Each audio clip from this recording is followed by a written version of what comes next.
And we've been given His name, filled with His Spirit, to carry on His ministry until Jesus Christ returns. One of the cool things about the way God works is that He does provide for His people. And God has been so faithful for our congregation over the years.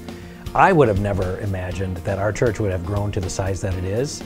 And if you had told me that it was going to grow like this and that we were going to need to raise this many volunteers and raise this much dollars and have this much space, I just said, no way, there's no way that that is ever going to happen.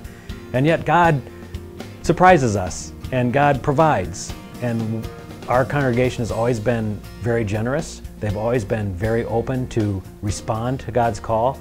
And so we just have this confidence and this faith that when God calls us, then the resources are going to raise up and they're going to come from His people. This is the way you fund a church.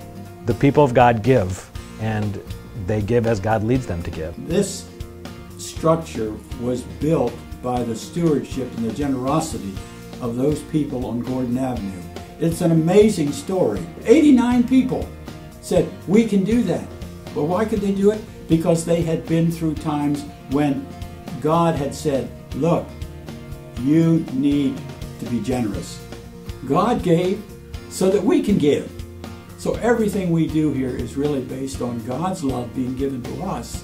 That's why we do it. I think the future of Cedar Hills community is bright. And I think that because we have put God first and we've asked Him to tell us the direction that He wants us to go. I do believe it's going to require at some point in time more facility than we have today.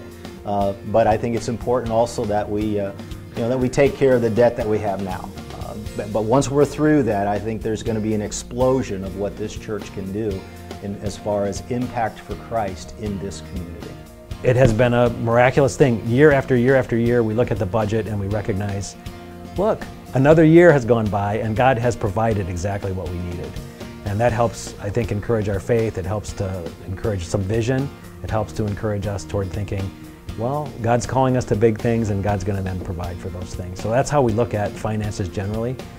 For this campaign, I think it's the same basic strategy. We say, do you feel like God is calling you to give? And if God is calling you to give, then respond to God and obey Him and follow what God tells you to do. And we will use the resources that God provides carefully to continue the ministry, to continue the mission, to continue to impact our community. And that's the vision that we have.